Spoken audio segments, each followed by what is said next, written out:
بسم اللہ الرحمن الرحیم۔ السلام علیکم ورحمۃ اللہ وبرکاتہ۔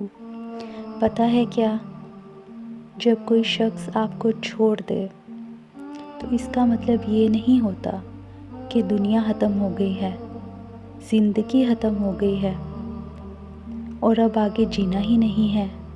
جب ساری دنیا منہ پھیر لیتی ہے تو اس وقت بھی اللہ آپ کے ساتھ ہوتا ہے۔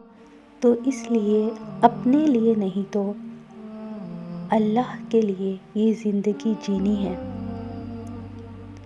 زندگی تو ختم نہیں ہوتی۔ کیوں نہیں سمجھتے؟ اللہ نے وقت مقرر کر رکھا ہے ہر چیز کا۔ اللہ تمہیں جس چیز کی حقیقت دکھا کر اسے تم سے دور کر رہا ہوتا ہے، اس پر تمہارا گلہ بنتا ہی نہیں۔ اللہ جب درد دیتا ہے تو تسکین بھی اللہ دیتا ہے۔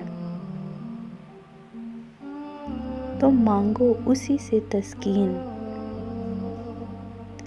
صبر اور اس کی مدد۔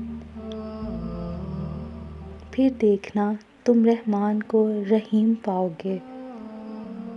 آزمائش تو پھر من پسند چیزوں سے شروع ہوتی ہے، اور جب ہم روک کر اللہ سے کسی ایسے شخص کو مانگتے ہیں جس کا ملنا ہمیں ناممکن نظر آ رہا ہوتا ہے، اور جب کوئی تمہیں تکلیف میں اکیلا چھوڑ دے تو جان لو کہ اللہ تمہارے کام کا ذمہ خود لینا چاہتا ہے۔ اور قرآن میں تو اللہ خود یہ فرماتا ہے، اور تمہاری حمایت اور مدد کے لیے اللہ ہی کافی ہے۔ دکھ اور تکلیف صرف اللہ کو بتایا کرو، اس یقین کے ساتھ کہ وہ سنے گا بھی اور جواب بھی دے گا۔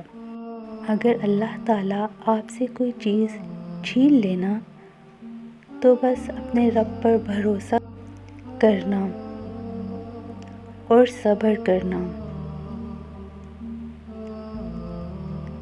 جب تم صبر کرو گے نا تو رستے تو خود تمہارا رب بنائے گا۔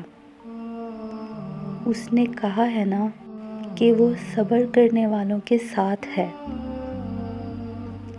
تو جب رب ساتھ ہے تو اس سے زیادہ خوشی کی بات تمہارے لیے کیا ہو سکتی ہے؟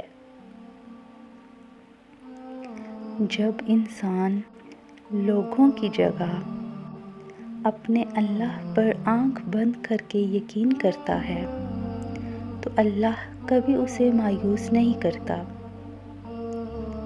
اور سب کچھ اللہ کے سپرد کر دو، اور جس معاملے کو ہم اللہ کے سپرد کر دیتے ہیں اس پر بار بار سوچنا بھی ایمان کی کمزوری ہے۔ جب تم اس کی چاہت کو اپنی چاہت بنا لیتے ہو تو وہ تمہاری چاہت کے لیے کن فرما دیتا ہے۔ اگر آپ کو میری بات سمجھ آئے تو کمنٹ میں ضرور بتائیے گا۔ اللہ حافظ۔